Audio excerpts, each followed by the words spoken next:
Hola, Partido Libertario Saladillo, ¿cómo están? ¿Cómo andan todos? Bienvenidos a un nuevo vivo desde el Partido Libertario de Azul. Acá estoy con mi genial compañera Noé, pero no va a aparecer. ¡Hola, Sherry! Pero acá está, ella está saludando. Ella es mi musicalizadora también, además. Hola, Pili. Hola, Juan, ¿cómo estás? Juan es el referente de Unidos Tandil. Ay, perdón, de Partido Libertario. Hola.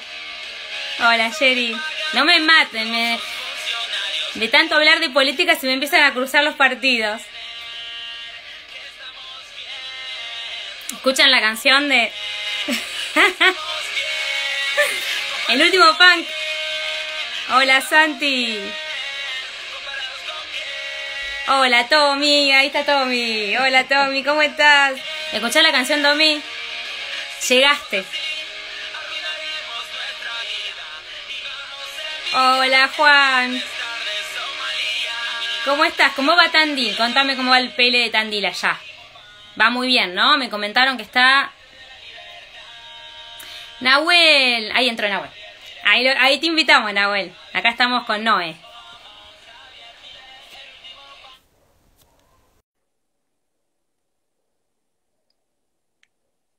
Esperando a Nahuel, a ver, poner un poquito de volumen. Ah, está perfecto. Buenas, buenas. Nahuel, ¿cómo estás? Acá estamos con Noé. ¿Cómo les va? Un gusto saludarlas. Llegué con lo justo. Mejor porque nosotras estábamos preparando, viste, charlando también de paso las afiliaciones, y eso sí que llegamos con el tiempo también. Y bueno, me estaba musicalizando la canción de Milei Presidente. La de Bueno, estábamos a full ¿Qué? con todo. Así que bueno, acá estamos con Noé. Bueno, y los otros chicos ya se van a animar a ser vivos. Ya le estoy diciendo a Noé que la Buenísimo. próxima... No, Se no quiero... tiene que animar, se tiene que animar. Hay que animarse, pero no quiero decir quién es el próximo invitado tampoco. No voy a dar más información. Es, Perfecto, perfecto. es referente femenina, pero no voy a decir nada más. ¿Cierto? ¿Cierto? Buenísimo. No decimos nada más. Bueno, Nahuel, ¿cómo estás? Bien, a full. A full, a full. Por suerte, con mucho trabajo. Eso quiere decir que venimos bien. Es más, recién venimos de una excelente reunión en la tercera sección en Quilmes. Esta mañana estuvimos charlando con también algunos referentes de Capital, así que venimos muy bien, por suerte, y gracias a Dios. Viento en popa. Mira, acá en el interior impresionante. Azul o Qué la bueno, Tandil está con todo. Les pasa qué como... bueno, qué bueno. Está viendo el referente allá de Tandil, Juan, la verdad, excelente también. Acá con Noé. La verdad es increíble. El equipo de Avanza Libertad es tremendo. Gracias, María, ahí nos está saludando. Belu. Nos pone... Belu, una gran amiga de hace mucho tiempo. es lo más, Bel. Es lo más. Bueno, Nahuel, arrancamos con las Muy preguntas. bonita también. Parecía Sí, por favor. tranqui, tranqui. Bueno, vamos a hablar un poquito del tema del pasado en relación, ¿qué está sucediendo, no? Que siempre nos remitimos al pasado. Bueno, vos has hecho mucho trabajo de investigación con respecto a los 70, yo vengo siguiendo, de hecho, bueno, tus libros, y el tema que estábamos pensando con los chicos es ¿por qué crees que las instituciones debilitan tanto? Si crees que las instituciones debilitan, ¿sí? Cuando estamos constantemente remitiéndonos al pasado.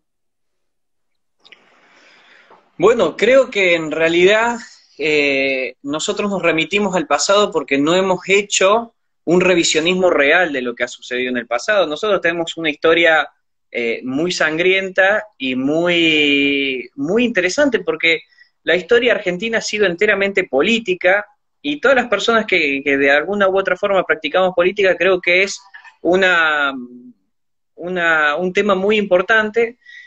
Y referido al tema del pasado, bueno, referido a mi libro sobre la década de los 70, es una década que justamente siempre vuelve, y siempre vuelve porque nunca se cerró. De hecho, en los colegios hoy en día nos enseñan prácticamente una parte de la historia, nos dicen que aquellos guerrilleros, que ni siquiera lo dicen que eran unos jóvenes idealistas, que luchaban por los derechos, que luchaban por la ampliación de derechos, por una patria más justa, por una patria con justicia social, y en realidad no te dicen que justamente lo que se combatió en los 70 fueron grupos subversivos, grupos guerrilleros, grupos terroristas, que realmente tenían poder de fuego, y que esos grupos en realidad eran de justamente una izquierda extrema, tanto montoneros como el Ejército Revolucionario del Pueblo, las Fuerzas Armadas Peronistas o las Fuerzas Armadas Revolucionarias, eran siempre un brazo armado de otros partidos políticos, era del PRT,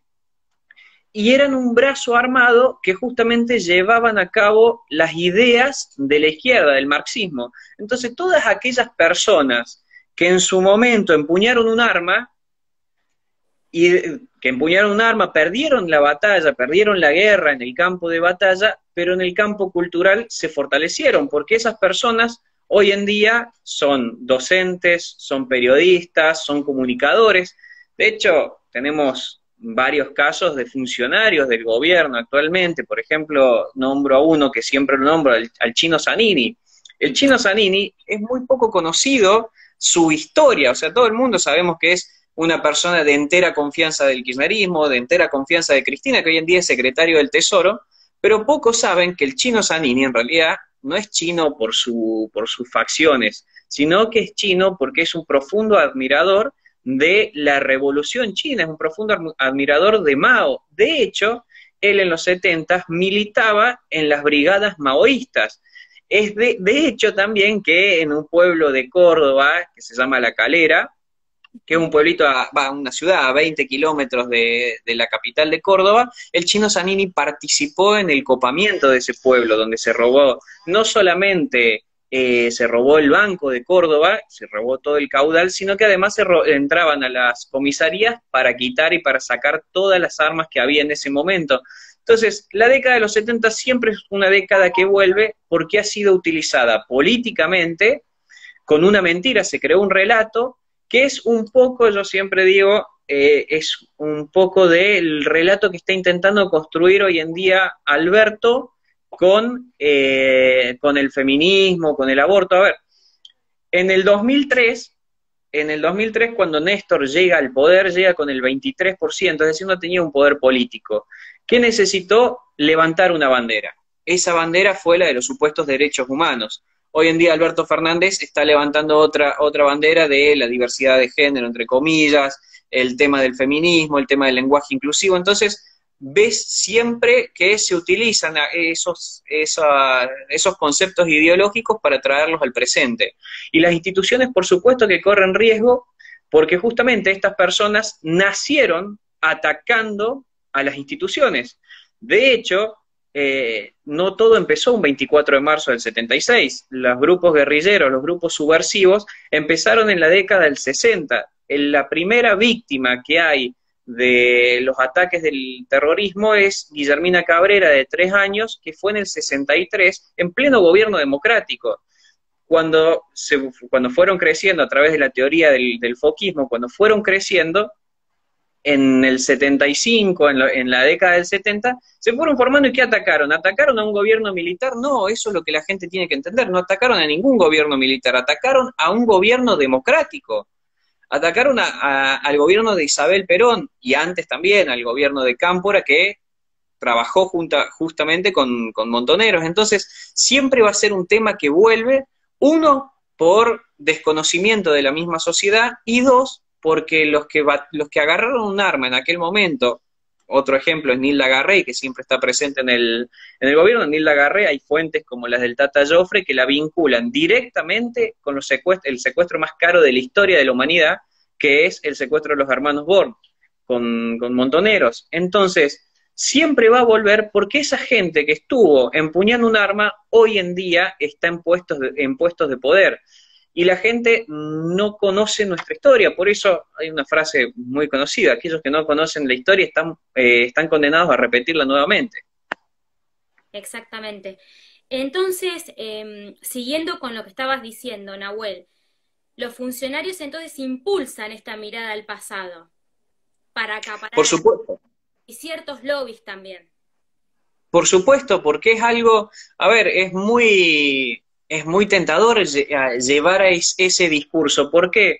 Porque con la historia parcial, con una historia parcializada, vos convocás al joven. A ver, creo que la mayoría de los que fuimos a un colegio secundario, a casi todos nos han puesto una película referida al 24 de marzo que se llama La Noche de los Lápices. La Noche de los Lápices parte de una falacia terrible, de un relato, pero donde los jóvenes ven que justamente vino un gobierno militar porque un par de estudiantes estaban reclamando el boleto educativo. Y si vos, en ese momento, cuando vos estás aprendiendo que tomás todo lo que dicen los docentes como una verdad absoluta, porque uno cuando está en la primaria o en la secundaria toma eso como una verdad absoluta, no llegás a comprender de que es prácticamente imposible que un gobierno militar o que un grupo de militares se levante por un boleto estudiantil. Es decir, pero hay mucha gente que crece creyendo eso. Entonces, falta mucha información y eso es un problema, sin lugar a dudas. Nahuel, mencionaste a las fuerzas, justamente las de seguridad. Entonces, nos preguntábamos por qué la policía sufre tanto los ataques cuando cumplen su deber. ¿Qué sucede? ¿Por qué se los trata de golpistas, fachos, hacen alusión a la última dictadura? ¿Qué es lo que sucede ahí? Bueno, en realidad volvemos a lo mismo. A ver, personalmente, a ver, ¿cuándo fue? Mira, te voy a poner un ejemplo. ¿Se acuerdan en el 2018, 2019, cuando hubo un supuesto recorte de los jubilatorios en el gobierno de Macri, que Sí, llovieron piedrazos? sí. Bueno, más de una persona pidió que a esas personas se las combatiera con por lo menos con bala de goma. Mientras la policía resistía, no se hizo nada. En aquel momento no eran piedras, en aquel momento se habían formado grupos subversivos que estaban preparados para tomar el poder, que habían recibido instrucción en el gobierno de la Unión Soviética, en la Alemania comunista, en Libia, en Cuba. Fidel Castro admitió haber financiado económicamente y también ayudado logísticamente el 4 de julio del 94 a las guerrillas de Argentina. Entonces, ¿cómo combatías eso?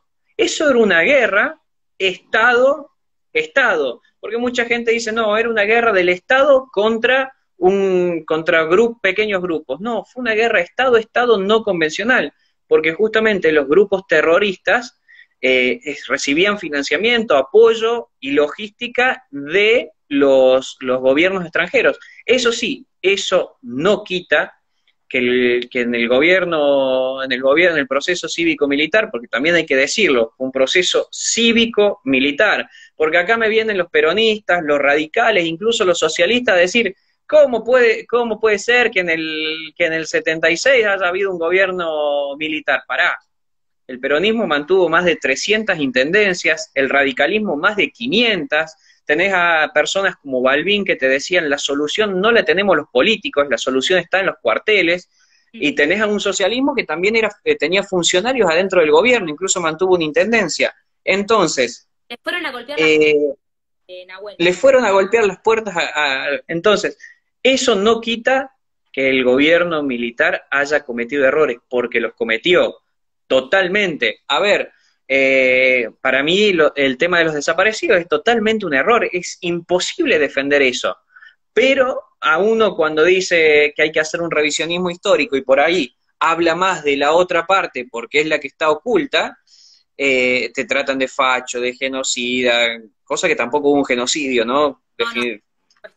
La palabra tal cual no se cumplió. Entonces, es un tema que lleva siempre a los relatos, a los relatos, a los relatos, y al fin y al cabo, los jóvenes, sobre todo, que son los que más captan esa información, reciben siempre una información parcial. Entonces, cuando vos les empezás a contar realmente, a ver, yo siempre cuento el hecho de Montoneros. Montoneros estaba tan avanzado en cuanto a tecnología que había creado una fábrica de bombas que entraba en un garage de una casa. Para ese momento era una tecnología de punta. Fue tal así que llegó a vender esa misma fábrica a la OLP, a la Organización de Liberación Palestina.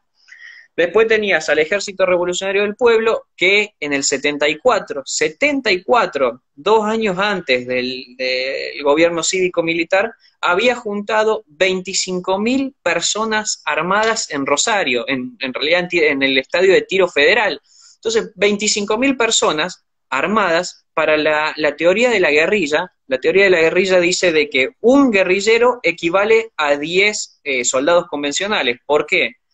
Porque la guerrilla, la subversión, siempre va camuflada. Se viste como un civil y puede atacar en el momento exacto. En cambio, el soldado uniformado siempre está vestido con el uniforme. Entonces, vos tenés eso y calculá 25.000 personas, porque también hay gente que te dice, no eran tantos. Los mismos militantes del Ejército Revolucionario del Pueblo te dicen que tuvieron 25.000 soldados en el 74. Entonces, bueno. Ahora, Nahuel, teniendo en consideración lo que viene sucediendo con las escuelas, los gremios, explícame, por favor, cómo pasamos de un Sarmiento a un Baradel. Bueno, eso es producto de una decadencia de la sociedad y justamente yo hago un análisis, no sé, hay un video donde yo analizo la educación en Argentina, donde aquellas personas de izquierda, aquellas personas marxistas, fueron las mismas que fundaron los principales sindicatos docentes, CETERA, la CEA, la CONADU. De hecho, tenemos algunos docentes, ni a hablar ahora, y hay infinidad de casos con este tema de la pandemia, pero antes de la pandemia, cuando había clases normales, tenés el líder sindical de Chubut que te decía, ellos mismos te decían, es más fácil, es más valorable que los alumnos aprendan a luchar antes que la raíz cuadrada. Entonces hay que entender una cosa, y esto sobre todo los padres tienen un error y es que muchas veces creen que el colegio al que están yendo sus hijos es el mismo colegio al que fueron ellos. Y es totalmente un error, porque vos fíjate que los sindicatos ya no están creando estudiantes críticos, estudiantes pensantes, están creando personas, están creando masas y activistas políticos. Fíjate vos que si vos agarrás a un chico de tercer, cuarto año de la secundaria, de Argentina, uno de Uruguay, uno de Bolivia, de Chile, posiblemente adhieran exactamente a las mismas consignas. Algo que es totalmente, si uno lo estudia, es totalmente lógico, ya que el marxismo desde su inicio es justamente una ideología totalmente globalizadora. De hecho, Trabajadores del Mundo Unidos es justamente el grito de lucha del marxismo. Entonces, justamente están creando activistas políticos y ya no estudiantes. Fíjate vos que se eliminaron, empezaron por eliminar las materias de lógica, las materias de filosofía. Hay muy pocos colegios donde siguen enseñando filosofía, ni hablar de la historia cada vez se va parcializando más y la currícula cada vez se va achicando más. Siempre cuento, que por ahí me lo han robado, pero siempre cuento un ejemplo de la educación, que es si un médico se hubiese muerto hace 50 años y nosotros tenemos el poder de revivirlo, vamos al cementerio, revivimos ese médico, lo metemos en el quirófano y ese médico no sabe qué hacer. Si un ingeniero murió hace 50, por darte un ejemplo, lo puedes decir hace 30 años, murió hace 50 años, vas, lo revivís y lo sacás del cementerio, lo pones en una empresa, ese ingeniero no sabe qué hacer. Ahora, si un docente que se murió hace 50 años, vas, lo revivís y lo pones en un colegio, ese docente seguramente termine siendo inspector, porque de hecho, hace 50 años el nivel de educación era mucho más riguroso y mucho más de alto nivel que el de ahora. Entonces, a la educación la han fusilado. Nahuel, con respecto a eso, hablábamos con Noé que en Chaco, en una escuela de Chaco específicamente, cantaron en el colegio una canción del Che y estaban vestidos como tal. Impresionante. Exactamente, bueno, ese es otro tema, es otro relato. Entonces, van creando esos relatos de, fíjate vos que la izquierda, si hay algo en lo que es muy hábil, es justamente no en el campo de la razón, sino en el campo del sentimiento. Fíjate vos que todos los argumentos de la izquierda son siempre del lado sentimentalista. Cuando vos le tirás datos, instantáneamente corren, o se corren o siguen con los sentimientos, y bueno, ese sentimiento del joven revolucionario, del Che Guevara, lo cual es todo un verso, ese sentimiento de jóvenes idealistas que se levantaron para una patria más justa, obviamente que siempre es mucho más atractivo para el joven que aquello que representa todo un contexto histórico. Pero ahí tenemos algo a favor, y es que históricamente la izquierda siempre ha sido el revolucionario, el contra del sistema, el que siempre se opone al sistema, el que va en contra de todo eso. Bueno, ahora nosotros tenemos algo a favor, que es justamente que la derecha, o la centro derecha, para ponerla, a mí no me gusta poner esas etiquetas, pero de cierta forma aquellos que defendemos principios, valores, somos los que nos oponemos a este sistema. Entonces, ahí esa mecha revolucionaria de todo joven, esta vez lo tenemos de nuestro lado. Exactamente. Seríamos como nosotros la revolución ahora, ¿cierto, Nahuel? Algo así. Exactamente, sin lugar a dudas. Nahuel, otra pregunta que nos surgía también es ¿por qué los políticos siempre se aferran a esa herencia, ¿sí? Cuando que reciben de antemano cuando ellos ya saben en qué condiciones están. ¿Por qué siempre el mismo relato? Bueno, porque es un relato que siempre es bueno, y muchos jóvenes, yo siempre le hablo generalmente sobre todo a los jóvenes que creo que somos los que tenemos que cambiar esto. El relato se viene diciendo desde Alfonsín, o sea, Alfonsín tenía el tema de la herencia que le había dejado el gobierno militar. Se fue Alfonsín con una hiperinflación 10 meses antes, llegó Menem, tenía el relato de la herencia que le dejaba Alfonsín.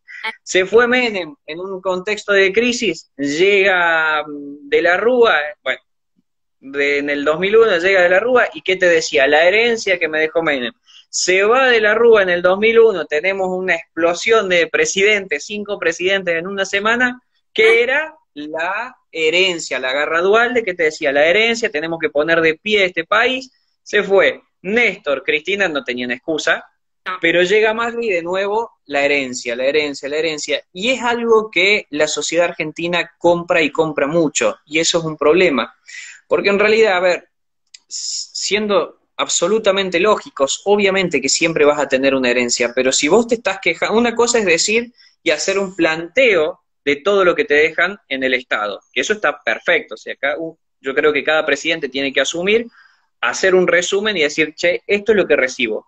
Pero pará, antes de eso vos te estás presentando a un cargo ejecutivo porque en teoría vos sabés y estás capacitado para saber lo que te viene, lo que vos vas a recibir. Entonces la excusa de la herencia es totalmente a falta de sentido común, pero sin embargo en la sociedad que por ahí se instruye mucho con la televisión, con los medios de comunicación sin ahondar en la información justamente, pega muy bien la herencia. De hecho, hoy tenemos, a ver, a mí me causaba gracia ver cómo gente de Juntos por el Cambio hablaba de Formosa. Hermano, Formosa, durante los 4 años que estuvo Macri, recibió fondos como nunca del gobierno nacional y nunca dijeron nada sobre Gildo. Ellos podrían haber presentado aunque sea una protesta, aunque sea, pero nada, y ahora se quejan de que Alberto Fernández respalda a Gildo Infran. O sea, es totalmente ilógico los planteos que hoy en día tienen las dos fuerzas mayoritarias. Nahuel, ¿qué pasa con esto ahora que mencionaste la situación de Formosa? ¿Qué sucede con esto de que tanto el gobierno de Alberto Fernández como Amnistía Internacional dicen que no hubo violación de derechos humanos? Algo absurdo, me extraña de Amnistía Internacional. ¿Qué puede estar sucediendo ahí? No, a mí no me extraña para nada. Amnistía Internacional siempre ha sido una agencia totalmente globalista que Claro. responde a intereses que hoy en día están alineados con el gobierno de Alberto Fernández. No hace falta mucho ver los recursos que le han bajado desde la Open Society bueno, el mismo Amnistía Internacional, es decir, que estos organismos internacionales protejan a parte del gobierno oficialista, junto con el gobierno oficialismo, a mí no me sorprende de nada. Por eso yo soy ferviente y ahí podemos tener algunas diferencias con algunas personas, lo cual es buenísimo, porque yo no soy de la idea de, tengo una diferencia, entonces me voy. No, está buenísimo que tengamos diferencias. Yo estoy totalmente en contra, por ejemplo, de la ONU. De los tratados de la ONU. No puede ser que países extranjeros decidan sobre leyes que van por encima de la Constitución Nacional o que tienen rango constitucional, donde Argentina, nuestro país, que justamente nos tenemos que autogobernar si fuéramos realmente soberanos, Argentina en la ONU no tiene un papel preponderante, no tiene un papel importante, y sin embargo, agachamos la cabeza a esos tratados. Entonces, lo mismo sucede con estos organismos internacionales. Yo estoy totalmente en contra. Para mí necesitamos una soberanía real, pero bueno, eso es entrar en otro tema. Pero sí, yendo a la pregunta, no me sorprende de absolutamente nada lo de Amnistía Internacional. Era importante aclararlo porque cuando uno dice Amnistía Internacional, no es un ente internacional como puede ser que esté, pero fíjate, no responde a intereses globalistas, como bien decías. Totalmente. Nahuel, entonces podemos decir que esta famosa herencia eh, que reciben los políticos, lo que veníamos hablando, es un uso político. Sí, sin lugar a dudas, es una herramienta política. Y en política, aquellos que asesoramos o que estamos por ahí metidos, hay una frase, en política va a sonar mal, pero vale todo. Bueno, ese vale todo, Sí. tanto el Juntos por el Cambio, como el oficialismo, el kirchnerismo, el justicialismo, para no decir peronismo, porque para mí el peronismo realmente no está representado en este gobierno, para mí es un gobierno radical, pero más allá de eso, no soy peronista, cabe aclarar, Claro. aparte, punto aparte, pero obviamente es una herramienta de poder, es una herramienta de dividir. Si vos dividís, vos siempre vas a mantener esos dos poderes, y fíjate vos cómo funciona, porque la grieta es un negocio que le funciona de lujo a las dos grandes fuerzas hoy en día, Juntos por el Cambio, que está el radicalismo, que siempre fue partícipe de esa grieta, y al oficialismo, que le vamos a decir que es el kirchnerismo, el peronismo. Fíjate vos cómo actúan, dividen, ponen la grieta que a ambos les sirve, a unos y a otros, las fuerzas minoritarias quedan ahí chiquitas sin tener presencia en el Congreso, y ellos se dan quórum, se negocian entre ellos qué va a ser lo que votan, qué es lo que no votan, qué es lo que sale. O sea, para la reforma jubilatoria dieron quórum. A ver, ese es un negocio que les sirve a estas dos fuerzas y las van a seguir manteniendo porque es un negocio de la política, la división y la grieta. Te voy a contar un caso. Ayer hablaba, tengo dos amigos con los cuales hablaba por separado, porque si no es para quilombo. Uno, ultra kirchnerista, y el otro, macrista de la primera hora. Y estábamos hablando y le digo, che, trata de alejarte un poco de tu ideología. Y le digo, te hago una consulta. Si estas medidas de Alberto Fernández para la cuarentena las llevaba a cabo Macri, es decir, ponía la cuarentena, sacaba los ATP, los IFE, ¿vos qué hacías? y tenías a la oposición del kirchnerismo bardeándote de que estaban mal manejadas, ¿vos qué hacías? ¿Lo respaldabas o te ponías en contra? Y en un acto de sinceridad me dijo, lo respaldaba. Ok. Con mi amigo kirchnerista después tuve la misma charla porque te juro que quería sacar esta deducción y ellos me lo corroboraron. A mi amigo kirchnerista le dije, che, si todas estas medidas que sacó Alberto Fernández, la cuarentena, el impedir trabajar, las sacaba Macri, ¿qué hacías? No, yo me oponía, me dice. Ok, eso es uno de los principales problemas de Argentina. Siempre hay un fanatismo y a todos nos lo tomamos a pecho y nos olvidamos que afuera de estos grupos políticos está el destino de nuestro país. Y está el destino de nuestro país y no es algo ambiguo. El destino de nuestro país somos los jóvenes, somos los que vienen atrás y también son los que nos precedieron antes. Entonces, tenemos un profundo error en la sociedad. Se han politizado tantos y el macrismo que decía de la cámpora que era un desastre, que cómo podían ser tan fanáticos, son la cámpora amarilla. Entonces tenemos que salir justamente de estas dos grietas y ya hemos probado que no funcionan ni uno ni el otro. Entonces, una famosa frase de Einstein era, si querés resultados distintos, hacé algo distinto. Bueno, en este caso, la sociedad tiene que ir por algo distinto de una vez por todas. Exactamente. Acá entró Horacio, vamos a saludarlo. Un beso grande, Horacio Justo. Horacio, un gran amigo. Nahuel, entonces, ¿cómo consolidarías la grieta? O sea, partimos de la base, y voy a tomar las palabras del profe, que dice que esta grieta es una gran trampa cazabobos. Así es. Esto. Bueno, yo creo que ahí es justamente una habilidad política de aquellos que hacemos política y de aquellos que estamos en política. Un error que se comete, y cometemos mucho los jóvenes, es salir a desprestigiar la opinión del contrario, es decir, salir a atacar directamente. Bueno, ese es un error. No tenemos que salir a atacar, tenemos que salir a convencer, escuchar cómo piensa y decirle, che, pará, vos me estás diciendo esto, yo creo esto, ¿qué te parece si esto es mejor, qué sé yo? Pero nunca salir, por lo menos yo creo esto, ¿no? Nunca salir a desprestigiar el pensamiento del otro, porque por algún motivo tiene ese pensamiento. Entonces, si nosotros atacamos sin entender primero de que el otro por algún motivo formó ese pensamiento, estamos al horno y vamos a seguir siendo siempre una fuerza minoritaria. Otra de las cosas es, y hablo de la centro derecha, hablo de libertarios, conservadores, liberales, es no confundir la política con las redes sociales, y esto lo voy a decir hasta el hartazgo.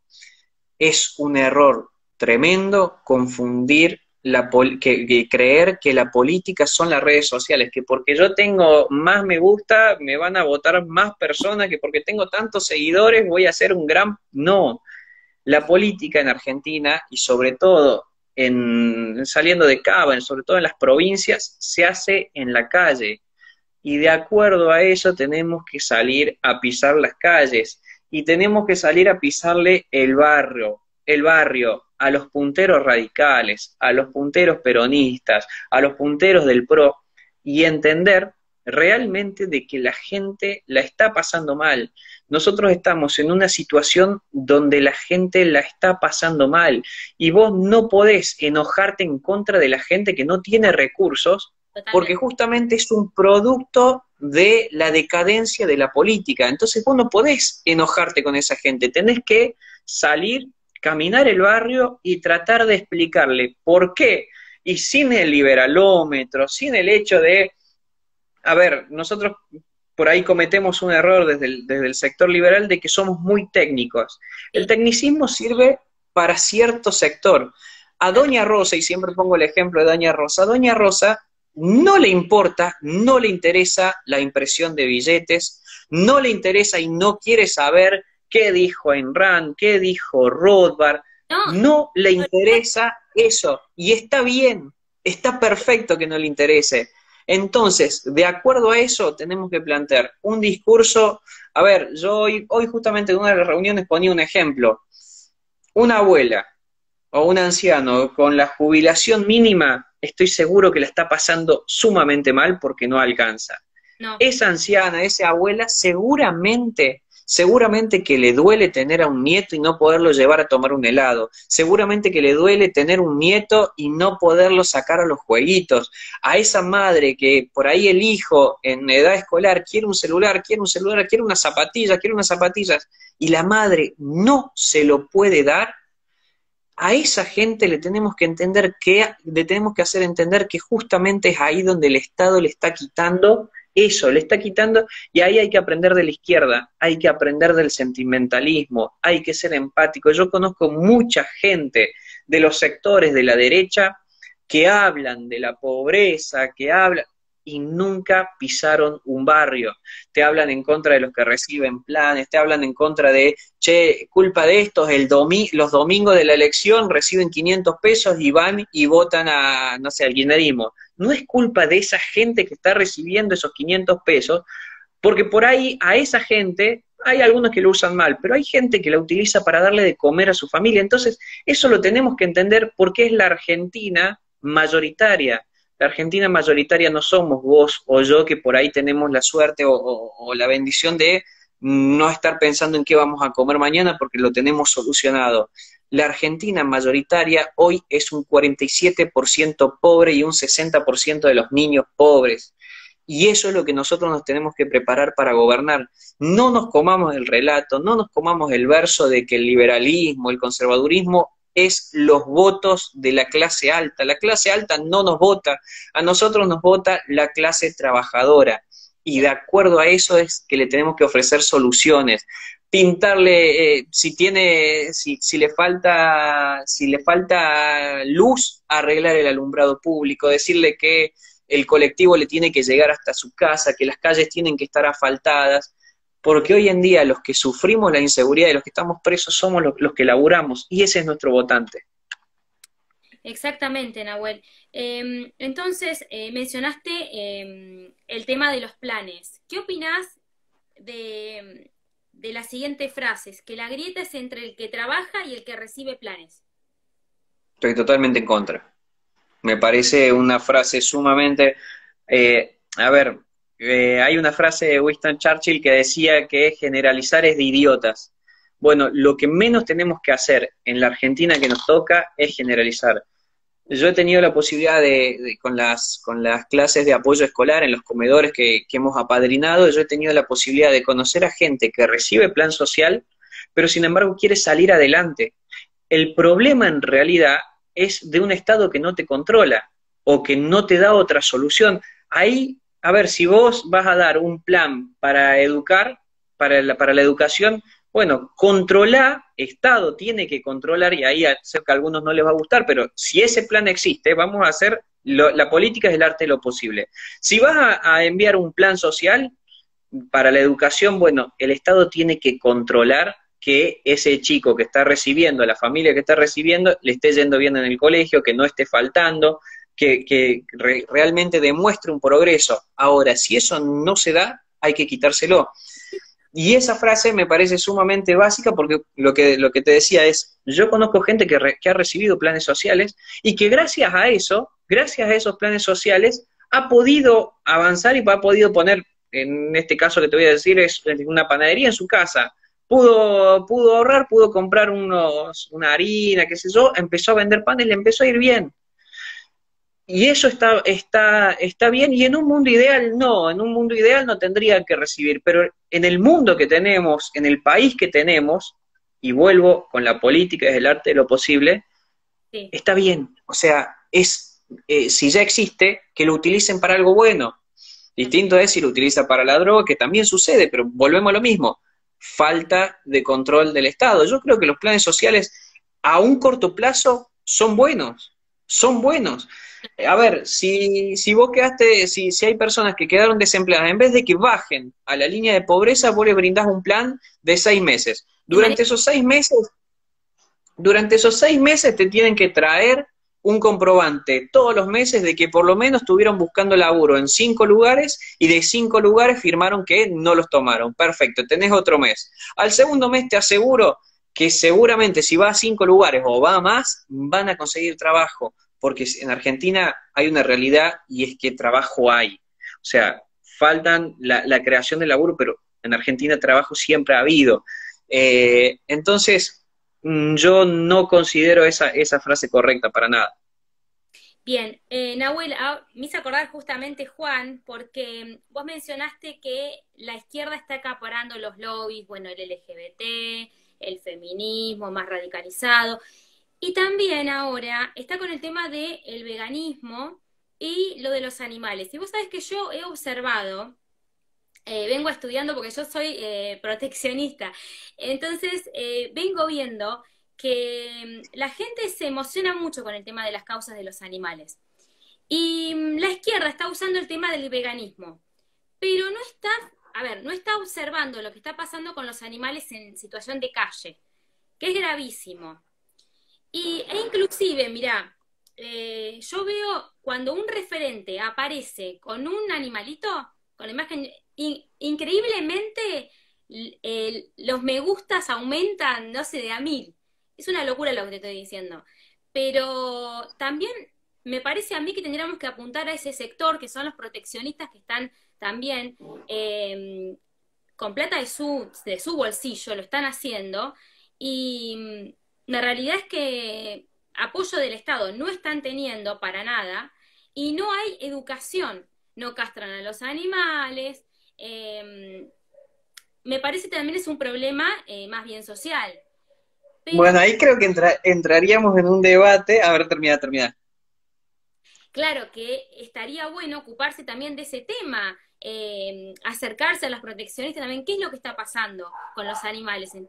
Ya sea porque hay gente que le gustan los animales y los rescata y gente que no le interesa y quieren que se resuelva el tema de los animales de la calle. ¿Vos qué opinás de eso? Bueno, ahí creo que entraríamos en un punto donde no estamos de acuerdo, en el sentido de que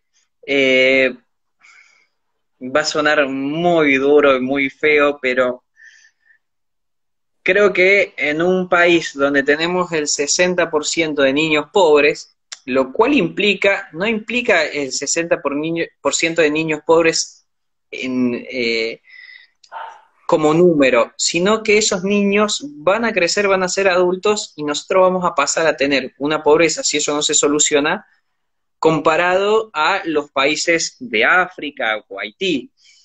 Partiendo desde ese punto, yo personalmente creo que el Estado, si bien debería mantener cierta limpieza, cierto cuidado y control sobre los animales de la calle, Sí. eh, creo, creo por mi concepción de que prefiero que ese dinero o esa ayuda social se la brinden a grupos humanitarios entre comillas, o sea, que a causas que se dedican a las personas y a cómo sacarlas de la pobreza, generándoles empleo, generándoles, no sé, un oficio, que la gente sepa, que salga de un curso y que sepa hacer zapatería, carpintería, electricidad, lo que sea, pero que salga aprendiendo ya un oficio y darle una oportunidad de vida a esa persona antes que desviar esos fondos. Pero eso lo podemos debatir después, cuando Totalmente. la próxima vez que nos veamos. Más que nada por el tema de reeducar a la población en el tema de los animales. Más que depender del Estado, ¿no? A nivel económico. Yo me refería más a que el Estado también cumple una función de educador, porque es lo que no está haciendo.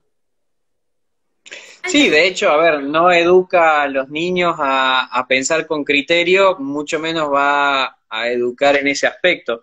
Pero por eso digo de que creo que hay otras prioridades desde mi punto de vista que es muy frío y lo acepto. O sea, sé que puedo recibir todas las críticas, ¿no? No, no, está muy bien. Bueno, acá, por ejemplo, nos dice Juan que, claro, él se refería también más a la monopolización de la izquierda, porque ¿qué pasa? Cada vez que la Ah, por izquierda, supuesto. en un tema sensible, por ejemplo, ahora se han dado cuenta de que el tema de los animales garpa, más que nada el tema de los veganos, ¿qué hacen? Van hacia ese sector, de hecho, por declaraciones de Cafiero, él dijo que se disminuyó el consumo de carne porque hay más gente vegana. Es porque hay más gente pobre, no vegana. Exactamente. Eh, y Bueno, porque los precios de la carne han aumentado. Pero sí comparto con lo que dice Juan, de que justamente volvemos a lo mismo, los temas sentimentales los toma la izquierda. A ver, yo por ahí soy un poquito más frío en cuanto a datos, y la otra vez también tengo amigas de todo, para todas las colecciones. Eh, una amiga que es vegana. casi Bueno, entramos en un debate. No voy a decir el nombre porque encima creo que está presente. ah, No voy a decir el nombre, pero entramos en un debate y me decía de que vos, porque matás animales, que no sé qué. Le digo, pará, y casi se me sale el nombre. Vamos a ponerle Sofía. Le sí, sí, digo, todo para... Sofía, pará, 2 segundos. ¿Vos creés realmente que el vegano no mata animales? Digo, partís desde un error. A ver, si vos tenés tu huerta orgánica, te felicito, ahí sí sos realmente una persona vegana que se autosustenta. Ahora, si alguien ha ido a los campos ganaderos o a los campos sí, a los campos ganaderos y después a los campos agricultores, donde hay soja, donde hay arroz, donde todo. En los campos ganaderos vos vas a ver, más allá de las vacas, de los chanchos, que son los criaderos, vos entrás a un campo ganadero y tenés chanchos del monte, tenés ciervo, tenés pajaritos que te vuelan por todos lados, tenés serpiente, tenés absolutamente de todo esa fauna, esa fauna que no se vuelve a reproducir porque no se los cría. Entonces tenés fauna autóctona. Claro, Partimos desde ese punto. Si vos vas, y no quería entrar en este tema, pero me acuerdo de mi amiga, si vos vas a un campo de arroz, para cultivar el arroz vos tenés que desviar ríos. Cuando vos desvías todos esos ríos para regar el cultivo de arroz, vos no solamente que le estás quitando el cauce natural a los ríos, sino que estás matando peces, estás matando absolutamente toda la fauna de ese lugar. Si te vas a un campo de soja, lo primero que haces es el desmonte, pero después del desmonte cercás absolutamente todo. Con el desmonte vos qué haces, vas corriendo todos los animalitos autóctonos, algunos se mueren obviamente, pero vas corriendo todos y se van y esos terminan o en la ruta atropellados o muertos, o bien, perfecto. Después cercás todo ese lugar con generalmente cercos eléctricos, con alambre eléctrico. ¿Qué sí. sucede? Vuelven, cuando quieren volver esos animales a supuestamente su hábitat, se electrocutan y mueren. Después se organizan temporadas de caza donde se van a matar a todos los animales que haya autóctonos de ese lugar. Se siembra la soja. Cuando vos sembras la soja, la semilla, por lo general le ponen veneno. ¿Para qué? Para que cuando vaya un pajarito lo coma, se muera y ya no haya más pájaros.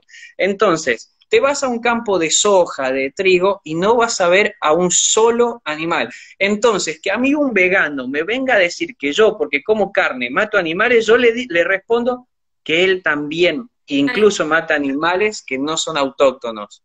Entonces, porque eso después no vuelven a crecer, por eso están en peligro de extinción tanto los chanchos del monte como los ciervitos de Córdoba, etcétera. Entonces, volvemos a lo mismo, volvemos a los datos antes que al relato. Ahí Pero ¿qué hace la izquierda? Te dicen, no, vos no viste los mataderos de las vaquitas que lloran, que la van a abrazar, que no sé qué, sentimentalismo.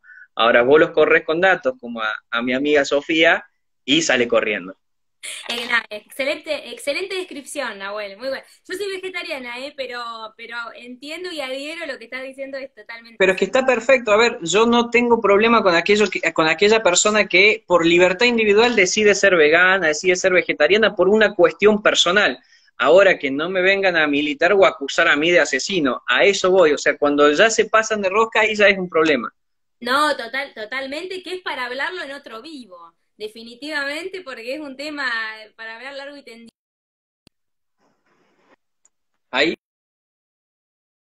ahí Estoy está. por quedar sin batería, disculpen, chicos. Volviendo un poquito más atrás, y cuando te pregunté sobre Sarmiento y Baradel, y me contestaste el tema de los gremios, Trota dijo que las clases no son esenciales. ¿Vos qué opinás de eso? Que por supuesto en un gobierno como el que ellos plantean, donde cada vez haya menos masa crítica, más masas adoctrinables, por supuesto que van a decir que no es un tema esencial. Ahora, por ejemplo,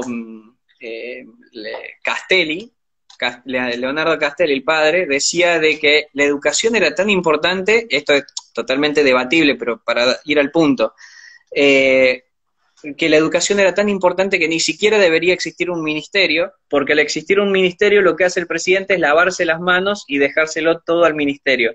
Él decía de que en un gobierno perfecto, básicamente, la educación tenía que estar de la mano del presidente, era el ejecutivo el que tomaba directamente las decisiones de la educación. Pero por supuesto yo creo totalmente de que las clases, de hecho no creo, es una realidad, ningún país sale adelante sin educación, ninguno, Ninguno. ninguno. Entonces, si ellos no quieren salir adelante, que pareciera por todas las medidas que están tomando, no quieren salir adelante, lo entiendo, o sea, es su ideología, De es hecho, su ideología. de hecho, trayendo la figura de Sarmiento, que lo mencionamos varias veces, él decía que todos los problemas de un país tienen que ver con la educación. Exactamente. Totalmente, bueno, educa a un niño y no tendrás que castigar a un pobre. Ah, perdón, educa a un niño y no tendrás que castigar a un hombre. Tengo la cabeza quemada a esta hora. Está bien, Nahuel, no pasa nada. Estamos todos igual, creo, no te preocupes. Nahuel, entonces, partiendo de este presente, ¿no?, que tenemos, ¿cómo podemos construir, a ver, de qué forma, un presente fortaleciendo las instituciones, sin sin estar remitiéndonos siempre al pasado? ¿Es posible? ¿Para vos es posible eso? Yo creo que necesariamente necesitamos volver al pasado porque, a ver, yo creo en nuestra identidad nacional, nuestra identidad patria. No podemos ignorar, por ejemplo, de que Argentina fue creada a base de el ejército. De hecho, el ejército argentino nació un día después del nacimiento de la patria. Si no nos vamos tan lejos y hablamos más de la década de los 70, yo creo que necesitamos entender nuestra historia, necesitamos entender qué es lo que hemos vivido para mejorar, pero también para enaltecer. A ver, nosotros tenemos héroes de la patria que han dado su vida en defensa de las instituciones que son totalmente olvidados. Ahora se me viene a la cabeza los de Formosa, cuando defendieron el ataque de ERP en el 74, que dieron su vida sin ir tan lejos. Hace poco se cumplió un aniversario de la Tablada. Ahí hubo policías de la bonaerense y militares que dieron su vida en pleno gobierno democrático para defender las instituciones, para defender justamente lo que hoy la mayoría defiende, pero sin embargo hace tiempos atrás la atacaban. Entonces yo sí creo que tenemos que conocer nuestra historia, tenemos que volver a nuestra historia porque evidentemente hay algo que no hemos aprendido. Entonces, sí o sí necesitamos volver a nuestras raíces. Bueno, ahí leo el ejército con Roca, ni hablar, o sea, nosotros tenemos hoy la Patagonia, tenemos Córdoba, gran parte de Córdoba, es gracias a la campaña del desierto de Roca, o sea, se ha forjado a base de nuestro ejército, y eso lo tenemos que valorar, y hoy en día tenemos que volver a enaltecer la figura y la vocación del policía, del militar y del docente principalmente, del médico también, pero de estas tres que nombré anteriormente, hoy se han desestimado tanto que prácticamente las toman como una salida laboral, cuando en su momento era por pura vocación. De hecho, en Argentina era la familia militar, el hijo, el sobrino, el nieto, y tenías como tres linajes distintos que justamente eran de la policía o del ejército porque amaban esa institución. El poder político, cuando vio que había un ejército con muchísima valentía o la policía con muchísima valentía que iba a defender las instituciones a costa de todo, obviamente que desde Alfonsín a la fecha le vienen quitando absolutamente todos los recursos, y cada año es menos, menos, menos, y así vamos a terminar como estamos ahora, todos encerrados, porque si vos te fijas, al desprestigiar a la policía, lo que vos estás haciendo indirectamente o directamente es darle impunidad al delincuente. Hoy en día la mayoría vive atrás de una reja o en un departamento porque es más seguro, salimos a la calle, no tenemos que esconder la plata, si llevamos mucha plata ponemos un poquito en la billetera, otro poquito lo escondemos, estamos pensando en todo momento a dónde dejamos el celular para que no lo roben, Sí, una locura. y todo eso es causa de que hoy en día nosotros vivimos encerrados y los delincuentes se le dieron tantos derechos que terminaron totalmente cruzados. Exactamente. Nahuel, bueno, justamente mencionaste el tema de grandes próceres como Julio Argentino Roca, mencionamos a Sarmiento, y yo no, seguramente estás al tanto de lo que sucedió aquí en Azul en el marco de la primer marcha del orgullo gay. Fueron, bueno, participaron, sí, varios lobbies feministas, en fin. Lo que sucedió, que nosotros del Partido Libertario repudiamos, fue una actitud, no repudiamos en sí la marcha, sino una actitud que tuvieron hacia la estatua del general don José de San Martín, que está situada en el centro de la Plaza de Azul. Se sube un muchacho al caballo de San Martín, yo no sé muy bien, le clavan cuernos de unicornio o se los pegan.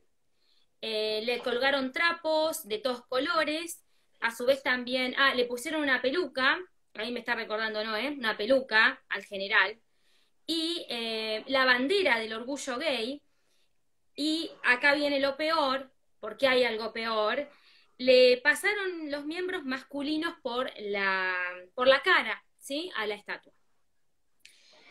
Nosotros desde nuestro lugar lo repudiamos, repudiamos ese hecho, no la marcha. Y se nos trató de homofóbicos y no lograron entender el leitmotiv de por qué nosotros estamos indignados con lo sucedido. Bueno, en realidad justamente lo que vos decís es justamente un problema de nuestra propia historia.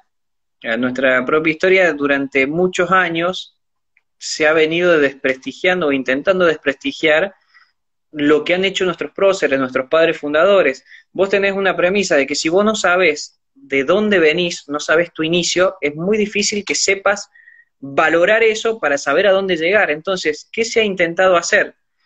Es justamente a través de la diversidad, de la famosa diversidad, eliminar todas las diversidades que existen entre distintos pueblos. A ver, el pueblo argentino no es igual que el pueblo chileno y no es igual que el pueblo uruguayo y no lo va a ser históricamente porque no lo puede ser. Entonces, vos fíjate, en los colegios nadie sabe dónde nació San Martín, qué es lo que dijo Alberdi o qué hizo Belgrano, pero sí te suelen decir de que o Belgrano era un mujeriego, que Roca fue un genocida. Entonces, todos esos relatos vienen en consecuencia de justamente eliminar la historia.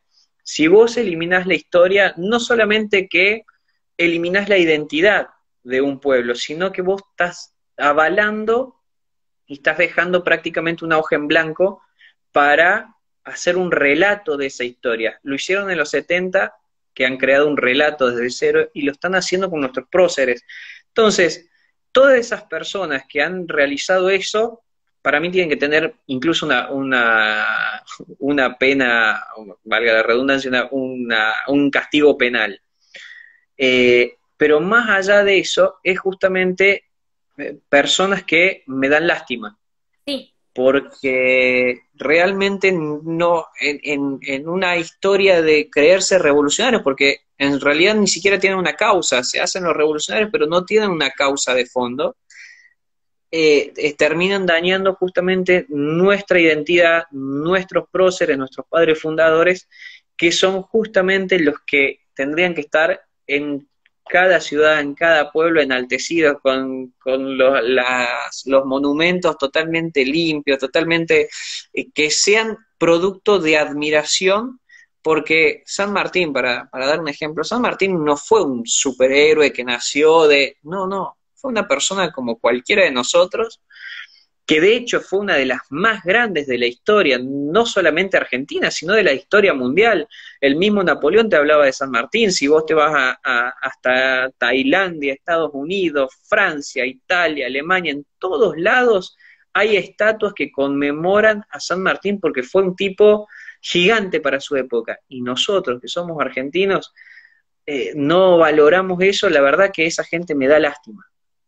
Totalmente, totalmente, Nahuel. Acá nos estaban recordando que el Che es gay friendly, dice Mica de Olavarría.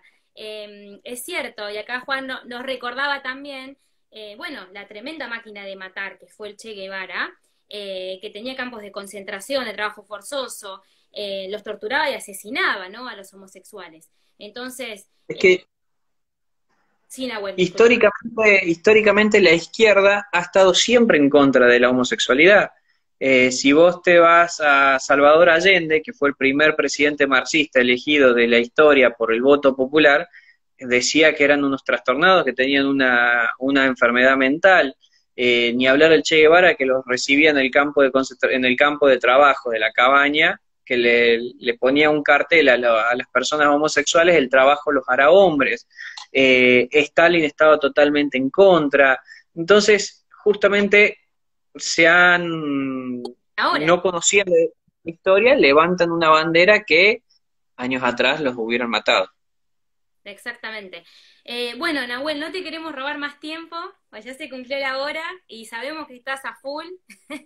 Así que bueno, te agradecemos inmensamente. Acá con Noé estamos muy contentas de, bueno, de haberte tenido el equipo, todo el equipo de Partido Libertario Azul. Y bueno, un placer charlar con un referente, bueno, como vos.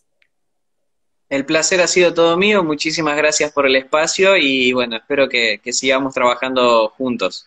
Totalmente. Bueno, dice, no voy a ver cuándo tenemos por acá. Ya vamos a ir, ya vamos a ir. Estamos Bien, planificando la agenda de provincia de Buenos Aires. Candil, los queremos aquí. Sí, sí, sí, vamos a ir, vamos a ir. Bárbaro. Sí, totalmente. Háganse un lugarcito, vengan. Acá, aquí hay un. No, por supuesto, aparte Azul es una localidad muy importante, así que vamos a estar presentes. Totalmente.